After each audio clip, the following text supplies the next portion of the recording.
What's going on, YouTube motorcycling enthusiasts and squids of the globe? This is my first ride review of the Kawasaki ZX4RR, the little four-banger that could. I picked this bike up yesterday. I was really excited about it. Obviously, I'm trying to ship into a gear that doesn't exist, but I'm really excited about it. I wanted to get a bike that was fun to throw around the back roads in a way that I've never ridden before. This is it. This is what I chose. I've got about 80 miles or so on the clock. No, I don't even have that. So yeah, let's talk a little bit about this bike and what my initial impressions are. So I'll start with the basic specs, and if you guys will humor me, and if I get any of these wildly wrong, because I can't remember them, let me know in the comments below with a big old LOL and what the right answer or spec was. So the ZX4RR, it makes about 56 horsepower on the dyno from what I've seen online. I'm not going to worry about Suzuki specs because really the dyno is all that matters. It redlines at about 15,000-ish RPM. It displaces about 399 cc's.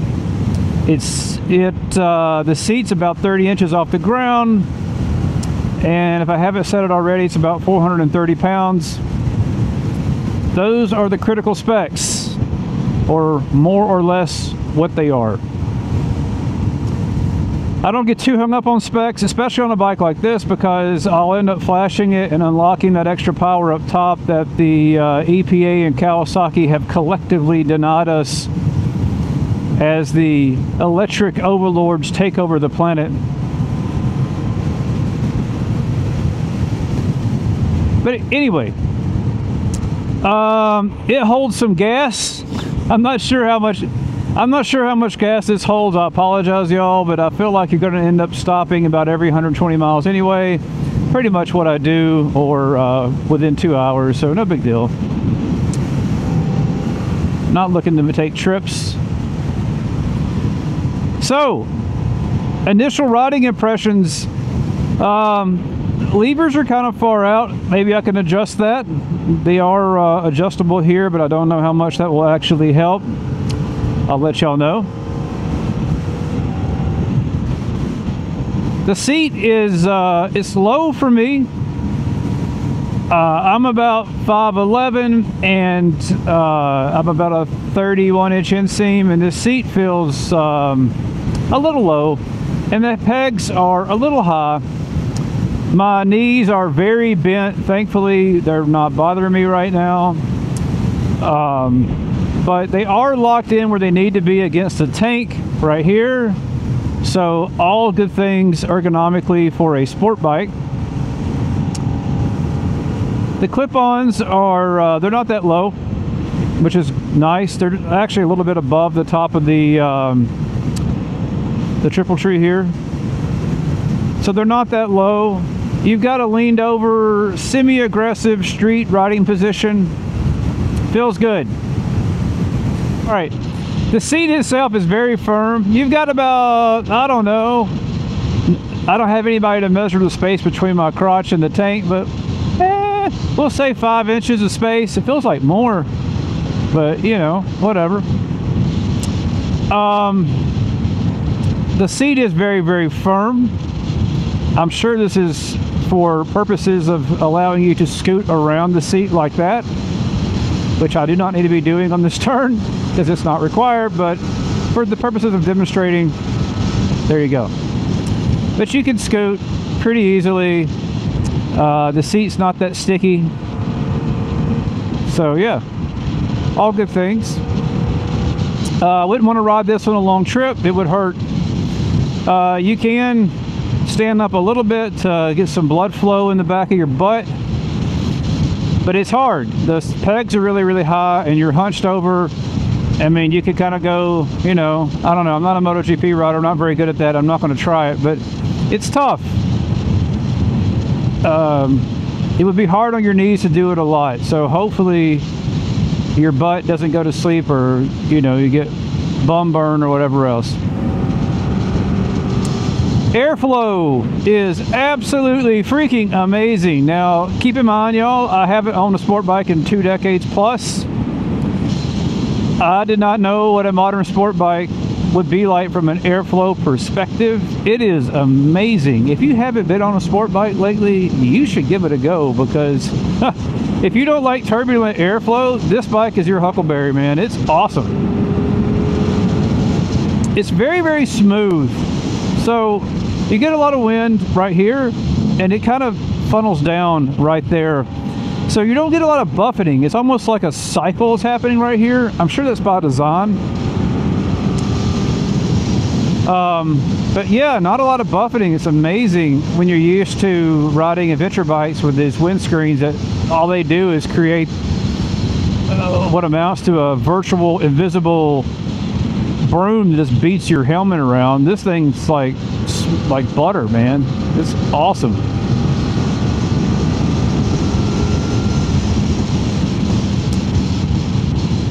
So yeah, digging the wind flow. So yeah, digging the airflow management on this bike. Mirrors are good. It took me a while to get used to them. This one on this side is still a little bit tight. Probably need to adjust it, but I'm not going to mess with it because I have a camera mounted up there right now, and it took me a few minutes to get the camera dialed in. But yeah, mirrors are good. They're not shaky. They're what you would expect on a decent sports bike. If you tuck down though, you can still see enough, I suppose. But I'm not going to be doing a lot of tucking on this bike. That's not what I really bought it for.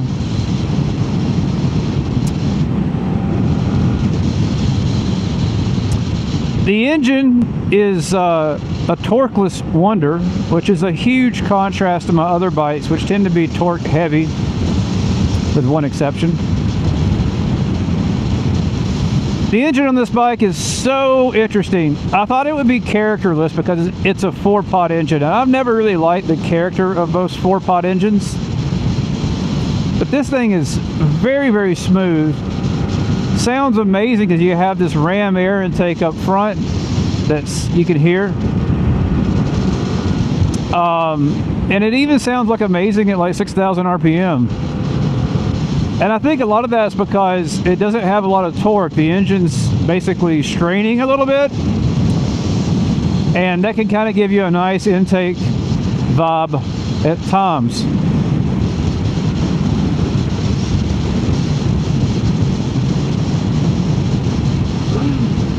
Sounds killer on the downshift, but not very, very fast. We got an officer up here looking for me.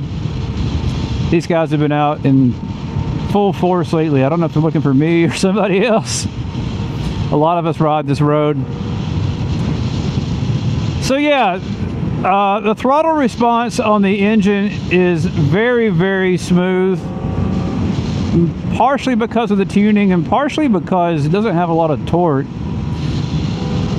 I mean, that's hammered. And you can see it's only pulling a little bit. So, if you're trying to ride at 10 tenths, that's not a great thing.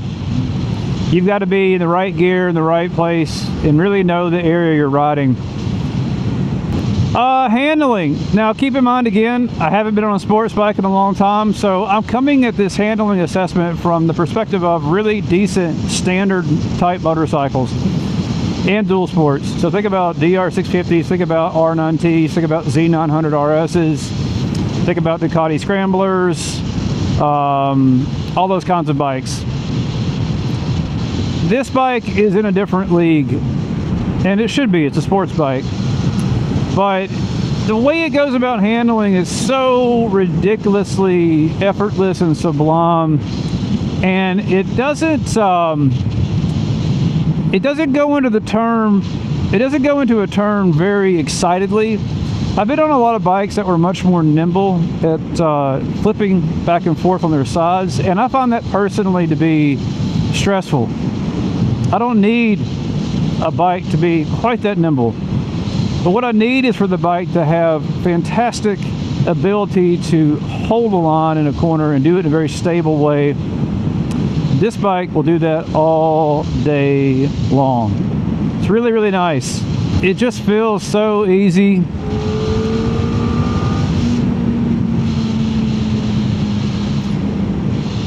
thing I have to remember too is you have to hold yourself up with your core on this bike, something I'm not really used to doing quite this much, and I'm out of shape.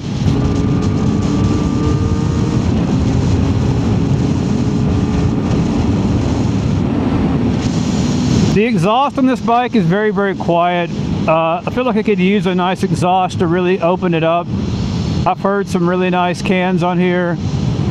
The Yoshi AT2, I believe, is what I'm leaning towards, although I'd love to find something that's about that size. It's all carbon fiber. The problem with a lot of those is that they have gaudy stickers on them. I'm not a huge fan of that. So, not sure yet. But, bike could use a pipe.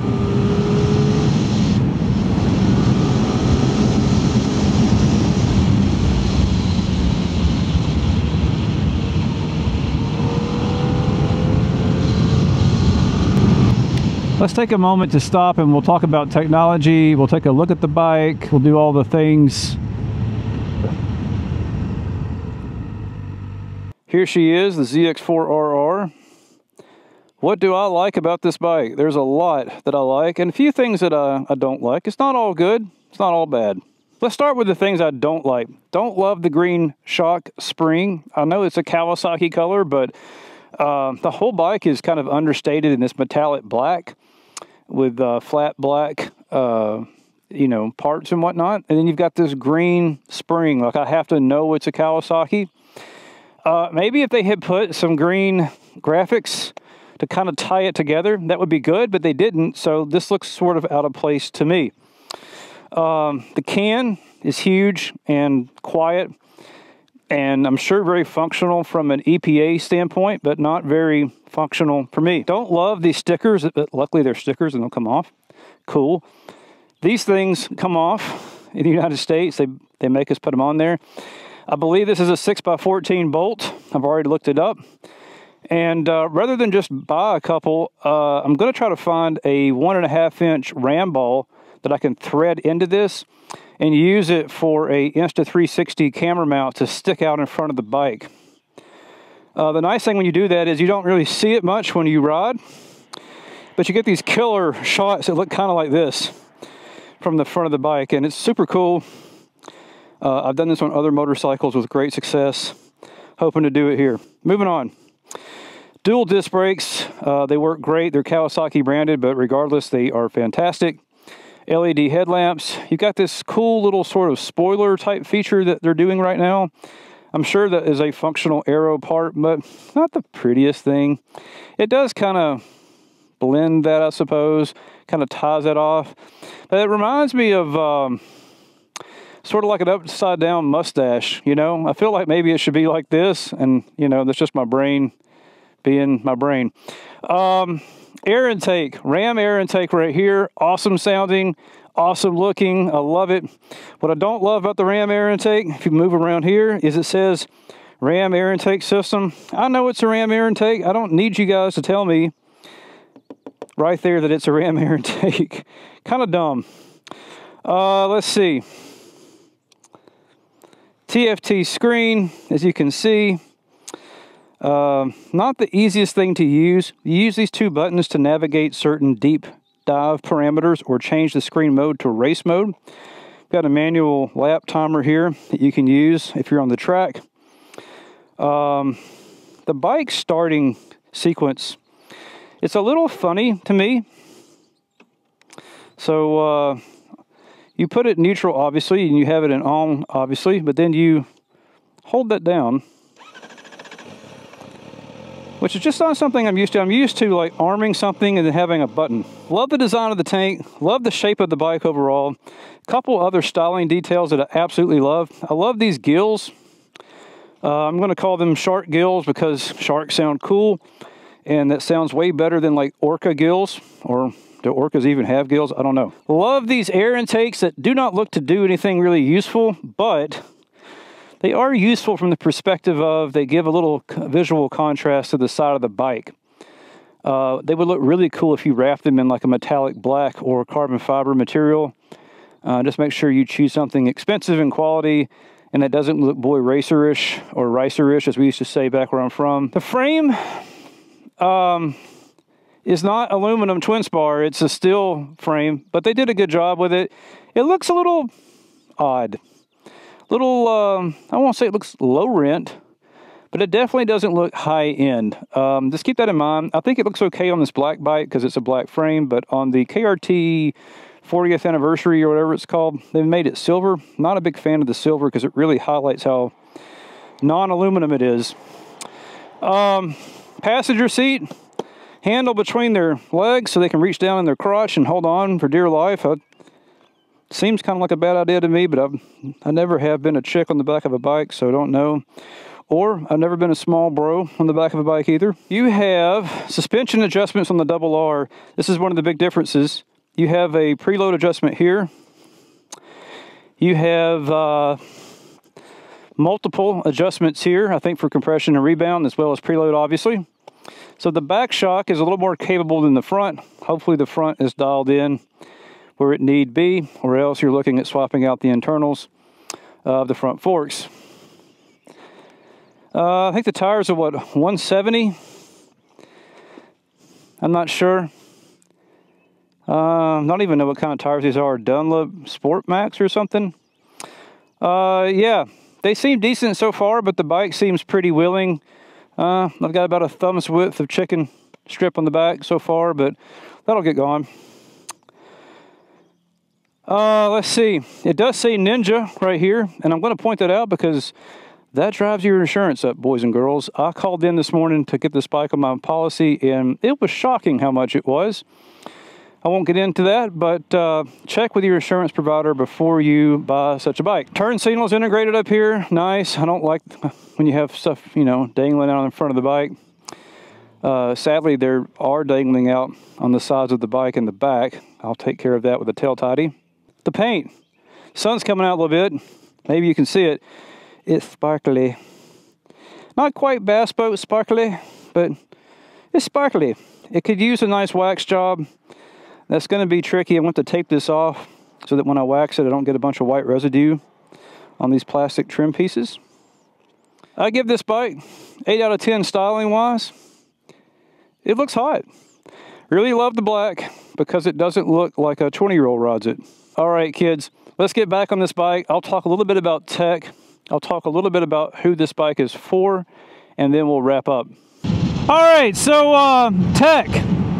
You've got 3 rider modes, I believe. You've got Sport, Rain, and Road.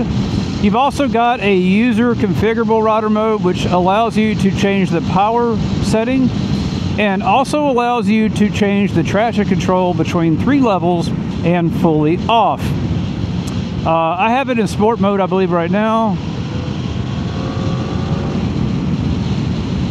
You get all of the 20-something foot-pounds of torque that feel like they're not even there. If you've ever driven an S2000 and you felt like it was sort of a torqueless wonder, this redefines that concept.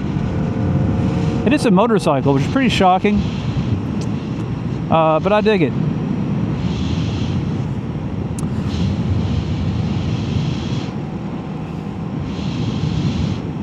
There's no heated grips, no cruise control to speak of. In that regard, the tech is pretty lightweight. There is a application, there is Bluetooth that allows you to hook up to Kawasaki's smartphone app. I tried that this morning and it was a very underwhelming experience. It took me about 20 minutes to figure out how to do it. And then when I did it, all it told me was how much gas was in the bike and a bunch of other crap I didn't really need to know. Couldn't really configure the bike from the app, which is pretty dumb. So that's not cool. So if you're into, like, you want to configure your bike from your smartphone, no, get a different bike. Get something European maybe. This isn't going to do that. Sorry. Well, while I was in the dashboard of this thing, I did figure out how to adjust the shift light. It comes from the factory with like a 5,000 RPM shift light. I hope that's for break-in purposes.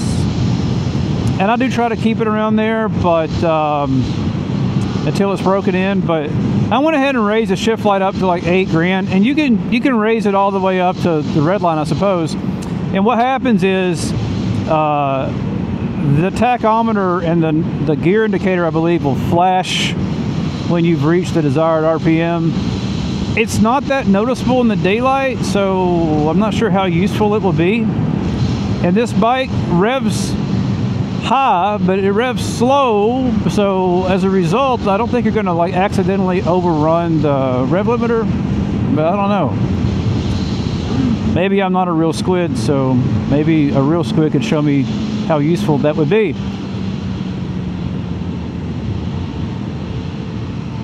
So who is this bike for?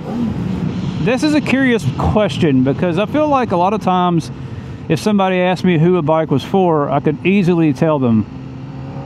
I don't know that I can with this bike. It's going to be hard, but I'm going to try. So I'll start with my basics. This bike is very unique. It's lightweight, it redlines to the moon, it's low displacement, it's a little bit smaller than a ZX6, but not that small. Doesn't make a lot of torque, so I would say it's unique and then it's novel. It's for somebody who wants to rev the snot out of a motorcycle, that wants to feel the chassis work. It's for that kind of person that wants to explore limits of a motorcycle at a reasonable speed, in a reasonable way. Maybe it would be a good track bike for a smaller track, but I worry the torque situation is going to make it difficult to find yourself in the right gear unless you know the track really well and you spend a lot of time at the track on this bike. Same goes for the road. If you do want to, you know, turn yourself into a grease spot out here, and you want to be, you know, 8 or 9 tenths, it's going to be hard because you need to know the road. It's not an easy bike to jump on and ride at high speed because you're never really in the right gear unless you've had practice with that, and you're not going to torque your way out of it. I mean, that's pinned, and we're not going very fast, are we? Let's see, this is a bike for somebody who likes to drop a cog or a lot of cogs and rev a lot. So if you're a revvy guy or gal, or they, and you want to drop cogs and get after it, you can, but see, I just only went about 9 or 10 miles an hour, if that, and yeah, it's just not that fast. So it's a bike that sounds fast, it's a bike that's fun to ride, but it's not really fast. And that's good. It's a good thing and that's a good thing for a certain kind of rider.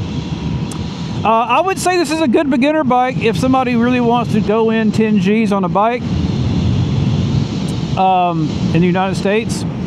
Seems like a lot of money to me for a beginner bike. I would steer somebody, if I knew them personally, towards something that they can drop and not be butthurt about. You're going to damage a lot of pretty plastics if you drop this thing. There is a place for frame sliders down there, which I will be adding, but and you could add a cage, but if you don't and you drop it, your feelings are going to be hurt. Now that said, as a beginner bike, it's not a Busa, so it's not the best beginner bike, but it's a very docile bike that's easy to flat foot, turns great, stops great, and the engine won't catch you out. The engine will not overwhelm a beginner. A beginner might even think it's a little bit slow. And if they did feel that way, but they wanted all those other qualities, I would probably steer them towards the new Ninja 500. A bike that looks a little bit down rent compared to this, but has more torque and would be a better, easier bike for a beginner. This bike is for somebody that does like to burn up country back roads but doesn't care about riding at, you know, 8 tenths. This bike is good for somebody who likes novel things, that's a gearhead. Who is this bike not for? I would say it's not for somebody who likes to ride long distances, unless they have a very fat butt and they're petite, so they have some natural cushion. It's not for somebody who lives in town. In my opinion, this is a really crappy city bike. Having lived in the city, I like to have torque, I like to be upright, and preferably I like to be up in the air if you know, but I can flat foot it because I want to be seen. The torque is great for getting out of situations without having to worry about your gearing. This bike is none of that. It's very slender, which is good for a city environment, but it's missing all the rest. There are much better city bikes out there, and again, I think even a Ninja 500 would be a better city bike. And this bike is not for somebody that likes to save money. You know, I haven't even looked to see what the service interval is on the valves on this bike, and I'm kind of scared at what it's going to cost. Hopefully they're like Star Wars. Hopefully the service interval is in a universe far, far away, in a time that is not this time. But the insurance is high. It's going to cost a fair amount to service the valves when you get ready to do that, because you're going to have to take crap off to get to them, and there's a bunch of them, probably 16 I'm guessing, don't really know. But if you're a penny pincher, maybe not the best bike. All right, y'all, hope you've enjoyed this video. If you haven't already, go ahead and smash that like button. I really would appreciate it. Also, go ahead and subscribe if you're new to the channel. I have a lot more motorcycle content planned for this riding season and beyond. I wouldn't want you to miss any of that. I promise to make it worth your time. Until next time, kids, keep it shiny side up out there and ride safe.